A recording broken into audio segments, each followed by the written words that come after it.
बरगड़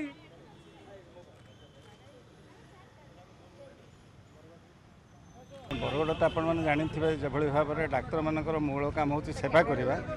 किंतु से सेवार जो भाव में सेवा करने परिवर्तन माड़ मारे और जो भाव में गोटे क्रिमिनाल एक्टिविटी व्यस्त रहिले तेणुक आम एमयूएफपी तरफ आज आम तार तीव्र निंदाबाद करुचु एवं सरकार नाक तले जड़े सरकारी डाक्तर आसी कलाहांडी पोस्टिंग होते सी आसिक किभली भाव में घर चिकित्सा कर घर नर्सिंग होम करटा पुणी हूँ खोर्ट स्वास्थ्य मंत्री जगह एवं किभली भाव में यहाँ चली से सरकार ए माने से प्रोत्साहित कर अपराधी मानक प्रोत्साहित कर अनुभव करुँ एवं वर्तमान अवस्था तुरंत गिरफ कर परिवार जो मैंने आक्रमण में सामिल होते समस्त को गिरफ कर से दृष्टांतमूलक पदक्षेप नि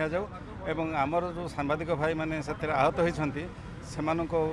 पाखे सी निस्वार्थ क्षमा प्रार्थना करते प्रशासन